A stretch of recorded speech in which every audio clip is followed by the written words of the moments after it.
The CW Twin Cities presents See What's Now, your entertainment news source. Marcia Clark, how's it going? Good. How you doing? Not too bad. Thanks for taking the time to talk to us. Jon Foss in the Twin Cities of Minnesota. And we are talking about Marcia Clark that investigates the first 48. I did catch the first episode, very well done. And it seems like every episode is going to be basically a feature-length documentary. It looks like it was a ton of work. Tell us a little bit about the show. So that's exactly right, what you said, John. Each one of these episodes is like a feature-length documentary, 2 hours long. We do a deep dive into these cases to examine, basically reinvestigate them, to go find out the truth about the case, to see if they should have been resolved, if charges should be filed, if the acquittal was right or wrong. And really why I went into it with an open mind. For example, Casey Anthony is a case where a lot of people felt that she was wrongly acquitted and she should have been convicted. But, you know, having a feeling that somebody seems guilty or acts guilty, that's not our standard of proof. The standard of proof is proof beyond a reasonable doubt. I went into it thinking, let's find out that maybe there really wasn't enough evidence. Maybe the jury got it right. And so I go out to the crime scene. I talk to the investigators, the witnesses, the defense attorney, the coroner, and the experts in all of these cases. So we are actually in the field, actively investigating, and in every case found something that was shocking, new, surprising, and in some cases evidence that I think might have changed the outcome. So there's a lot for me, and I really do. I'm an avid true crime fan. I am one of the people who would watch this show. So, speaks to a passion of mine that's been lifelong. I think I follow these cases pretty closely, and yet still I was surprised by what we found. And the Casey Anthony trial is the episode that I saw, and there's one question that you asked a lot of people, and that is, what do you think happened? I want to know, after you've done all this research, what do you think happened?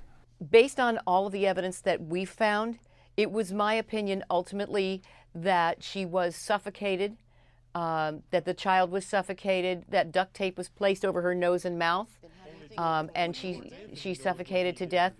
Whether she was put to sleep with chloroform, as the prosecution theorized, or by some other means, we'll never know that, because by the time her remains were found, they were too decomposed to be able to tell. But the duct tape was found attached to the hair on either side of her skull, and had her face been intact, that duct tape would have been over her nose and mouth.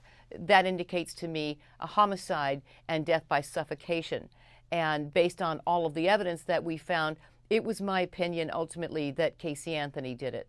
Okay. In your career after the OJ Simpson trial, you left practicing law. What was it about that time in your life that you decided to leave? Were you already planning to leave at that time, or were you just so disgusted by the outcome of that you wanted to try something new? Well, I haven't stopped practicing law, actually. I'm still taking criminal appeals for the indigent. When you're convicted of a felony, you're entitled to one direct appeal to the Court of Appeals, and the court appoints lawyers to represent those who've been convicted of felonies, and I still handle those cases on appeal, although I don't do trial work anymore. And I wasn't thinking about leaving the office until the Simpson verdict. At that point, after that verdict, I did lose faith. I couldn't deal with all that had happened and the injustice of everything that happened in that courtroom every day, and I did leave for a period of time. Obviously, OJ Simpson has been in the media big time recently with OJ Made in America and the People versus OJ Simpson. First of all, those two shows, did they get things right? What was your opinion after you saw those shows?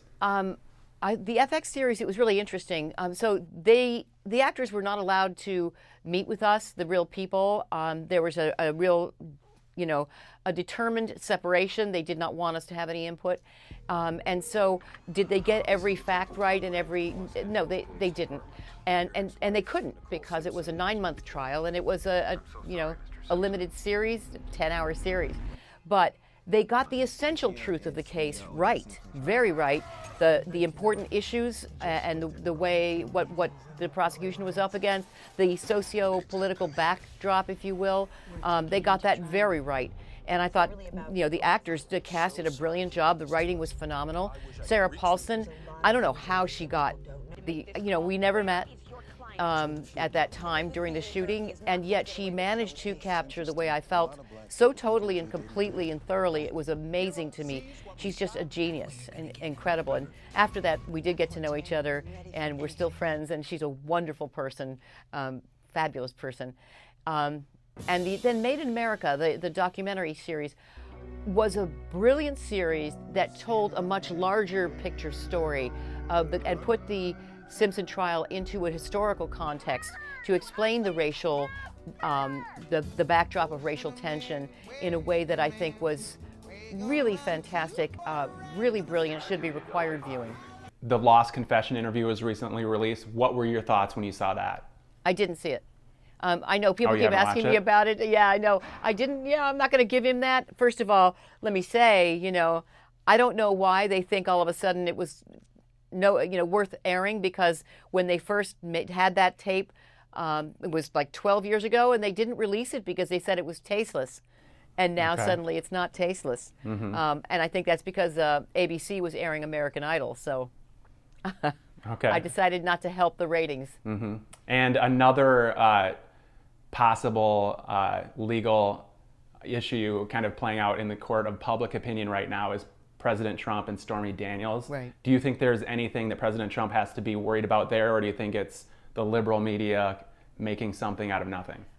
I can't, it's hard for me to imagine that there's something really, that there's some real there. But I guess I'm going to wait and see. I haven't seen it yet. Let me put it this way. So far, it feels like, another salacious story. No one cared about the Access Hollywood tape. No one cared about, you know what I mean? I don't know. I don't think that the public at large is all that fascinated by it, at least from what I can see. What do you think? Okay. I am kind of with you. Let's see how things play out. I don't want to say anything one way or the other yet. But like you said, we'll see. So Marcia Clark, thanks so much for being with us. Twin Cities, make sure you check out Marcia Clark Investigates the First 48 on A&E Thursdays at 8 p.m. Thanks, Marcia. Thank you.